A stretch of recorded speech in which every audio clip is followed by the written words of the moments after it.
masuk ke gereja dikira ini Kristenisasi atau poskonya melulu orang Kristen yang melakukan gerakan ke masyarakat.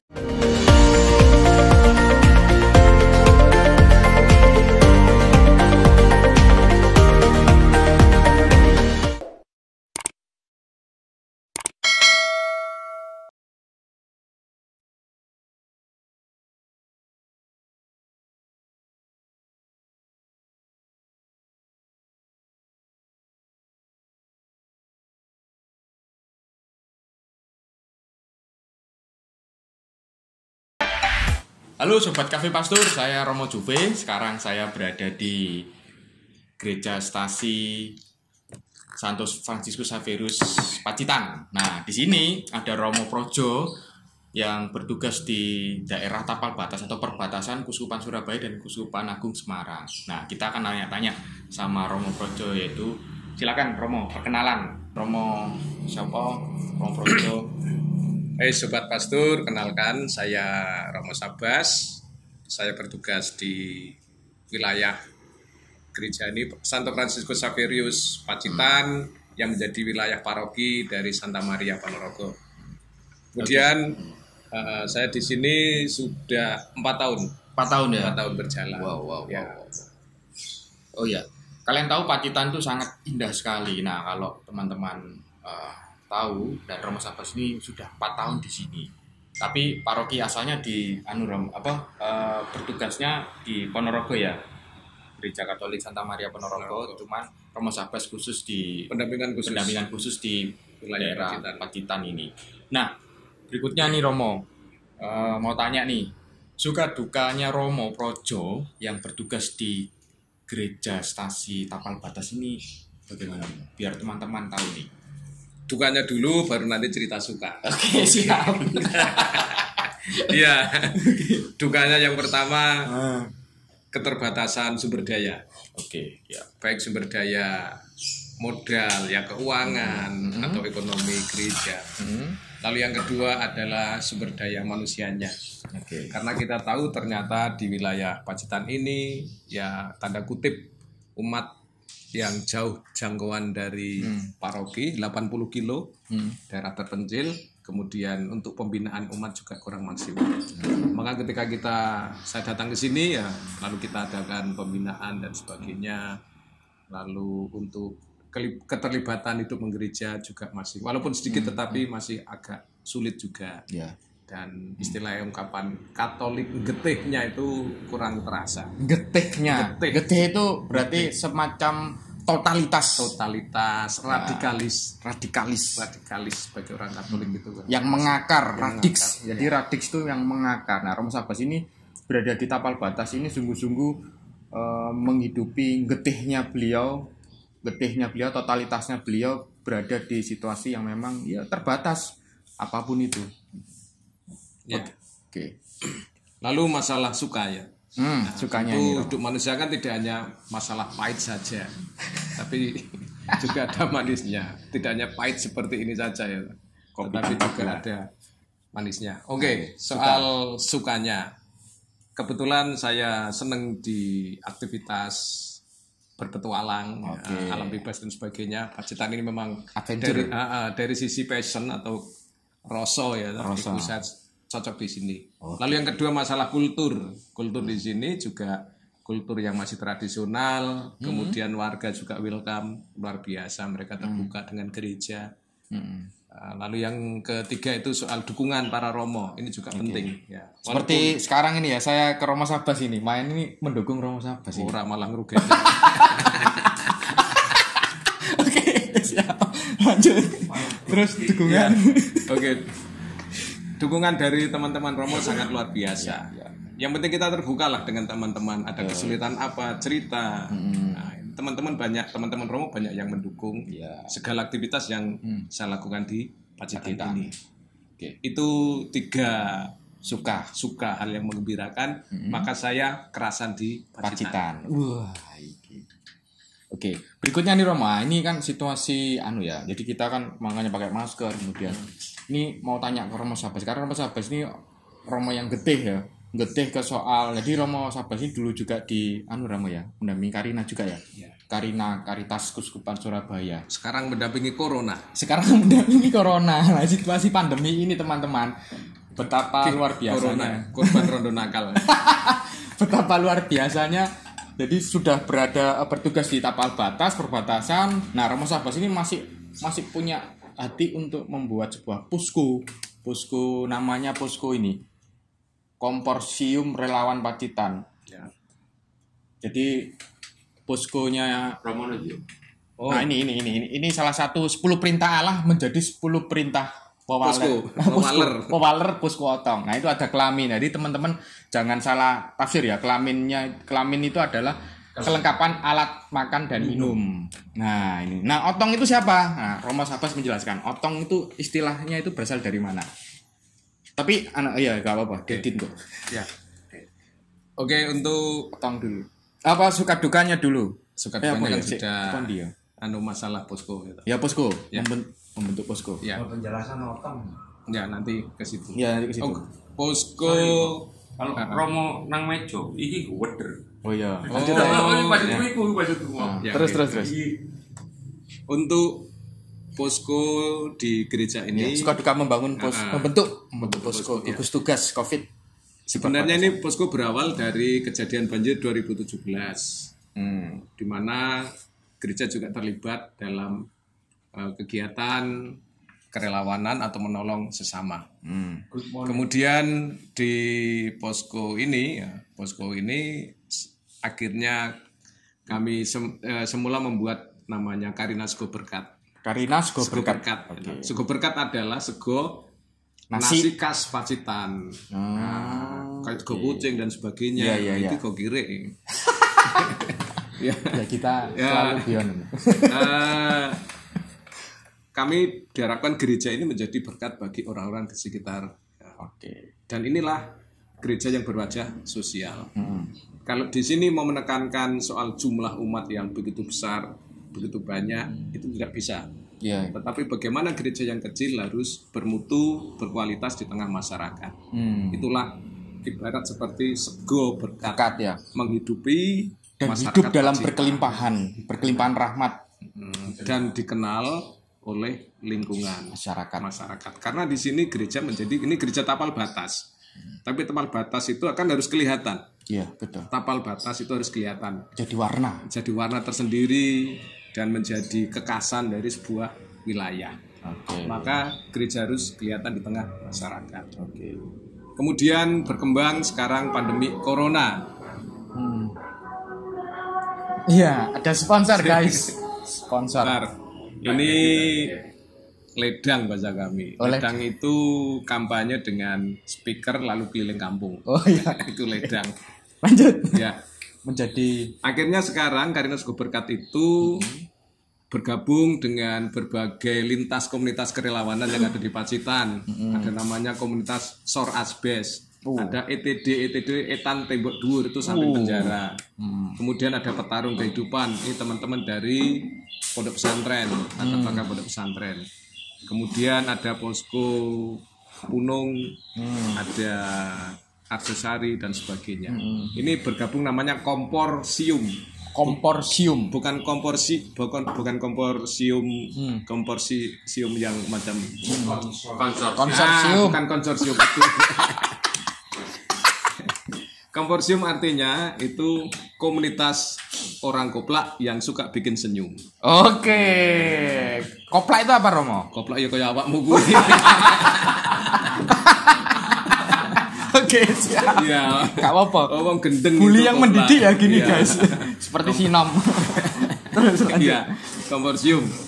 Jadi ini komunitas teman-teman relawan yang pokoknya seadanya, yang penting niat baik menolong sesama, lalu kita kumpul di gereja ini bergabung menjadi sebuah tanda kutip komunitas tanggap bencana untuk yang COVID ini. Dan itu apapun ras, agama, golongan semuanya Kumpul di ya. sini. Justru di sini yang Katolik hanya 5%. 95% ini teman-teman Muslim. Yang menguasai gereja ini teman-teman Muslim. Dan yang mengakses segala kebutuhan di sini adalah teman-teman Muslim. Kita bergabung, kita berkumpul bersama untuk karya kemanusiaan. Ah, ini demi kemanusiaan. Demi kemanusiaan, memanusiawikan manusia. Wongke wong. Bedes nih bedes. Mesti. Lalu dengan kata otong tadi ya toh. Wewaler puskotong. Wewaler dulu. Kata otong dulu. Oh ya, otong dulu. Otong jangan, maaf. Ini tidak menyinggung Romo Otong, tidak. Iya, ada Ramadan. Ini otong ini adalah orang setengah kopling, Setengah kopling. berkebutuhan khusus. Oke. Mau Difabel. Pengen tahu contohnya? Iki setengah kopling. Setengah kopling ini rada selit. Rada selit. Ya. Jadi ini ada anak remaja setengah kopling atau keberkebutuhan khusus ini yang dia sering mangkal di pasar, di terminal, dan dia membantu orang. Walaupun dia nggak dikasih uang atau nggak dikasih makan, tapi dia tetap ada sampah, dia ambil, masukkan kresek sambil bak kresek, masukin, atau kadang ada sapu dia nyapu di situ. Nanti kadang orang lalu memberi uang, memberi makan atau memberi pakaian. Dia melakukan kebaikan walaupun setengah kopling, tetapi dia punya tetap semangat melakukan kebaikan walaupun tidak diberi imbalan. Ini yang menjadi semangat bagi kami. Maka sekarang komporsium ini juga selalu dikatakan isinya ini para otong, wong-wong setengah kopling. Yang senang membantu tanpa pamrih, tanpa mengeluh. Juga tidak peduli siapa yang dibantu atau kepentingannya apa yang dibantu. Yang penting tadi itu ya, memanusiakan manusia. Iya, maka disebut otong.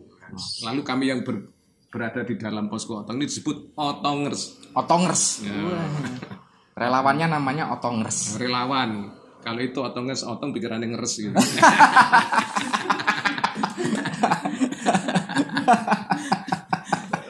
Ya. Lalu wewaler artinya semacam peraturan. Protap, prosedur tetap. Dengan istilah-istilah yang sangat lokal ya Romo, supaya lebih bisa dikenal. Ya. Kemudian di sini kami membuat seperti di seminari. Ini pola-pola seminari. Pedoman lah. Ya, wewaler yang menjadi pedoman. Itu berkaitan dengan masalah datang ke posko harus disteril. Kita teman-teman harus disemprot disinfektan. Kemudian masuk ke posko ini juga harus mengambil tempat duduk yang sudah disediakan. Jadi tiap-tiap relawan punya kode-kode nomor ya. Nomor otong gitu. Nomor otong. Ya. Lalu dari tempat duduk sampai dengan alat-alat makan itu semua sudah ada nomornya dengan loker-loker. Di distancing. Ya. Itu kalau distancing yang semua alat makannya. Ya, distancing semua. Nomor kelamin. Nomor kelamin. Kelengkapan makan dan minum. Oke. Nomor 4. Itu alat kelaminnya para otong kan. Ya. Oke. Terus jadi lalu bagaimana nih Romo? Suka duka juga membangun sebuah jaringan dengan instansi pemerintah kan betapa sulitnya itu dengan situasi sekarang. Ada dua tantangan. Yang pertama tantangan internal karena tidak semua teman-teman yang tergabung dalam posko komporsium yang menjadi benar-benar siap menjadi otong.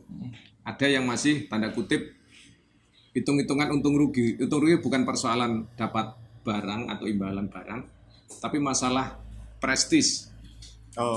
Ada yang menolong maunya lalu dihargai, diakui, syukur-syukur masuk media, dihormati. Dihormati. Ya ini kayaknya iya juga masuk media loh. Medianya wong edan. Enggak, ini untuk mewawancarai, bukan untuk prestis ya. Itu yang menjadi tantangan. Oke. Atau takut kalau kita melakukan kegiatan kemudian ditunggangi kelompok tertentu lalu dibuat laporan pertanggungjawaban atau SPJ dari kelompok tertentu bahwa ini seolah-olah kegiatan mereka padahal adalah kegiatan kami. Ini tantangan. Ya justru mentalitas seperti ini yang kita istilahkan kita gempur. Supaya benar-benar menjadi otong ya, totalitas membantu wis gak peduli siapa yang mau menunggang, tapi gak penting memanusiakan. Itu dari internal, lalu dari internal juga bahwa pola pikir teman-teman satu sama lain kan berbeda-beda. Latar belakang mereka, ada yang pekerja sederhana, buruh, kemudian pengangguran juga ada. Saya juga masuk pengangguran. Saya juga. Ya. Lalu pegawai negeri, Oke. kemudian orang yang dalam partai politik, kemudian juga Instansi ada- militer. instansi militer. Tadi malam dan Rambilnya juga sering nongkrong di sini dari Sabara. Romo enggak ditangkap ya itu? Sama Romo. ditangkap, tangkap sama kamera. Ya. Ya. Siap. Ini latar belakang yang berbeda ini menyatukan pikiran mereka untuk membuat sebuah gerakan. Ini memang sulit. Maka kami sering ada ide apa langsung kami tuliskan, kami buat orek-orek macam ini. Jadi note-note-nya banyak ya, Romo ya. Untuk menyatukan Iya. pola pikir mereka menjadi sebuah gerakan bersama untuk Iya, kemanusiaan. Wah, luar biasa.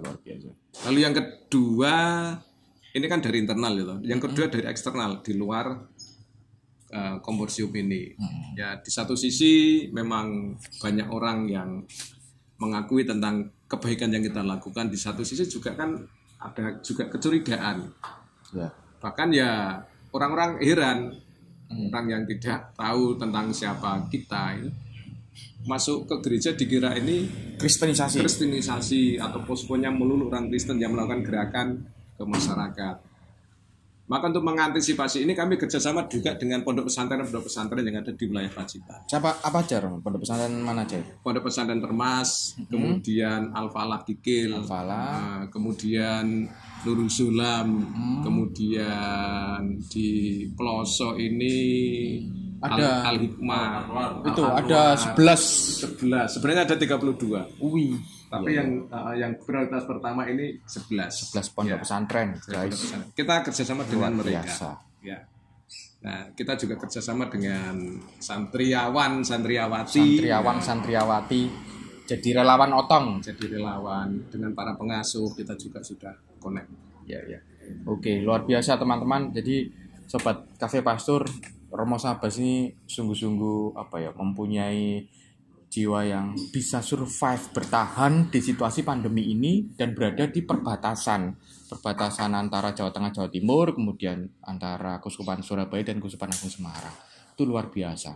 Mentalitas bertahannya ini loh, getihnya ini loh yang harus kagum ya, kita kagumi. Dan mungkin dari Romo Sabas sendiri panggilannya Mosab ya, mau memberikan pesan dan harapan apa untuk pandemi bagi siapapun lah yang ingin Romo sampaikan lah ya, pada sobat Cafe Pastur kayak siapa? Kalau ya semacam harapan atau pesan atau ungkapan Atau mungkin kayak semacam kiat-kiat menghadapi situasi pandemi yang harus dimiliki itu apa? ya jelas yang pertama kalau dalam pengelolaan posko atau manajemen posko adalah membuka diri untuk melakukan jejaring. Nah, tanpa jejaring kita tidak bisa apa-apa. Yeah. Kita membutuhkan jejaring yang begitu luas dari berbagai elemen. Berani terbuka. Yang kedua adalah wani luwe. Wani luwe.